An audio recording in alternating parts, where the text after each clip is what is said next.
The NBA's been crying that they lost this $400 million back since the end of last season. The problem is that this summer, the NBA sold $170 million in brand new season tickets, mostly because of the hype around LeBron.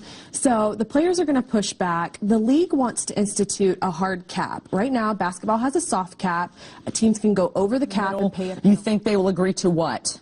You know, one of the sticking points has been revenue sharing in the NBA. Right now, the NBA only moves around about $50 million between teams. Compare that to Major League Baseball, where they move around $433 million a year or thereabouts. They also want to cut salaries by 18%. That ain't going to happen. No, they want them to play 2 extra games a year for less money. The players are going to push back. They already have been. They want better post-career health care. They want better pensions. They want to be taken care of and protected. You know, a lot of them have a rough life when they leave the NFL. They really financially, I'm hearing astronomical numbers. How much did this actually cost them? The WAC commissioner came out and he said that the conference as a whole is losing $8 million because Boise State is no longer going to be in a BCS bowl game. $3 million of that would have gone directly to Boise State, and that's a huge hit for them because their entire budget for the football program is about $6.3 million.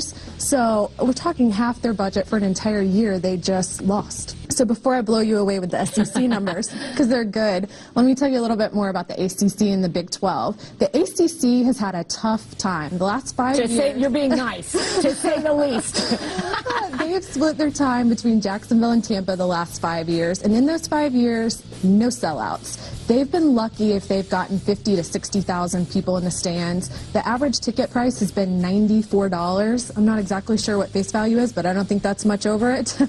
The Big 12 has done a little bit better. Their average ticket price is around $191 every year. They do sell out. However, the economic impact isn't all that great. And the SEC, drum roll please, it's going to be good. This is my conference. So the SEC, totally different, in a whole league of their own. The average ticket price to the SEC game last year was $583. Oh my goodness. Huge. And part of the reason for that is that every year people who have tickets are able to renew them for the next year. Who gets it, when, and why? Okay, so we've got 3 different types of players who are eligible for arbitration. You've got the Super 2 players, who are players with more than 2 years of service but less than 3 years, and then they have to be in the top 17% of those players.